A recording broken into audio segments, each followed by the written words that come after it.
আজ কততম দিনে আপনারা রাজপথে আন্দোলন করছে?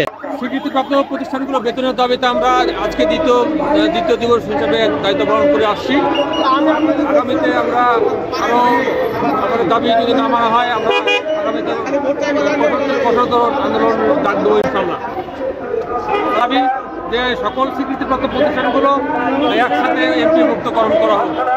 আপনারা শিক্ষক হয়েও একটি সম্মানীয় পেশার মানুষ হয়েও কেন রাজপথে আন্দোলনে নামতে হলো?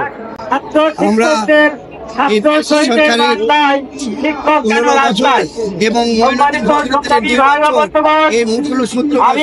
আমাদের হলো কিন্তু স্বীকৃতি পাওয়া সত্ত্বেও এই সরকার আমাদেরকে বিভিন্ন লালবাহনা দিয়ে কিন্তু আমাকে এই মাঠে আসতে বাধ্য করছে। তাই আমরা এই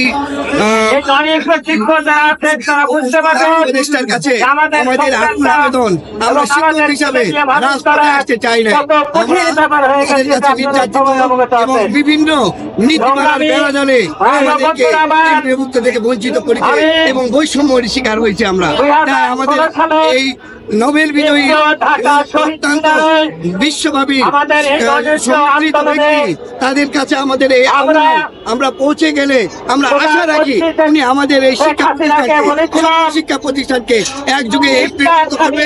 আমরা আমাদের নিজ নিজ কর্মস্থলে ফিরে যাব এবং সেখানে আমরা শিক্ষকতা করবো এই আশাবাদ ব্যক্ত করতেছি। আমাদের মাননীয় প্রধান উপদেষ্টা আমাদের এই কথা শুনবেন এবং সামনে রমজান আর আমাদেরকে এখানে রাখবেন না, যত দ্রুততার সাথে তিনি ঘোষণা করবেন আমরা চলে যাব আমাদের নিজ নিজ প্রতিষ্ঠানে। এই আশাবাদ ব্যক্ত রেখে আমি আবার আকুল আবেদন জানাচ্ছি যে আমাদের সকল শিক্ষা প্রতিষ্ঠানকে একযোগে এটাই এই কারণে আমরা আজকে আমার প্রতিষ্ঠানে আমি 25 বছর ধরে শিক্ষকতা করতেছি এবং আমার মতো এখানে অনেকে আছে 25 থেকে 30 বছর অথবা তারও বেশি হতে পারে, কিন্তু আমরা শিক্ষকতা করি কিন্তু বেতন পাই না।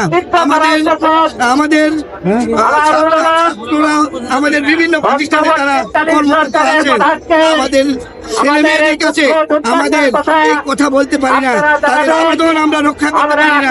আমরা সমাজের কাছেও ঘৃণিত। আমাদের একটাই সেটা হলো আমাদের নন এমপি আমাদের আকুল আবেদন আমাদের এই সকল প্রতিষ্ঠানকে স্বীকৃতি প্রতিষ্ঠানকে এমপি মুক্ত করে আমরা আমাদের কর্মস্থল